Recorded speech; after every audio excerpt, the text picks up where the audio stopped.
नमस्कार मंडळी. आज संध्याकाळी म्हटलं असंच थोडं रानात फेरफटका मारून येऊया. करवंद हवी होती म्हणून रानात आली होती. जाता जाता गल्लीमध्ये हा मामा दिसला. म्हणाला, तुला फणस हवाय का? आता नाही कोण म्हणेल. मग मामा पटकन चढला झाडावरती आणि मला हवे तेवढे फणस काढून दिले. तर हे जे झाड दिसते ना, ते खूपच उंच झाड आहे.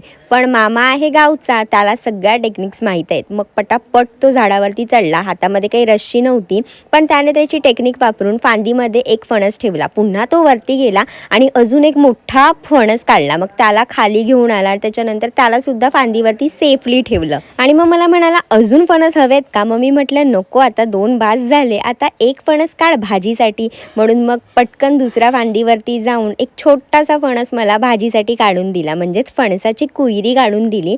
आणि मग मी म्हटलं आत्तासाठी एवढे फणस बास झाले. मग त्याने पटापट खाली उतरून मम्मीकडे एक एक करून फणस दिले आणि मम्मीने सेफली ते सगळे फणस काढून जमिनीवरती ठेवले. आणि जमिनीवरती ठेवता ठेवता एक वरतून झाडावरती पिकलेला फणस खाली धपकन पडला. मग काय, मी घरी गेली, पटापट एक फणस घरी जाऊन ठेवला आणि एक टोप घेऊन आली आणि सोबत चिंबूल घेऊन आली. टोपामध्ये हा फणस ट्रान्सफर केला. म्हटलं ह्याचं काहीतरी बनवता येईलच गरे काढून. पटकन डोक्यावरती चिंबूल करून हा फणस घेतला आणि घराकडे यायला निघालो. चला आत्तासाठी बाय.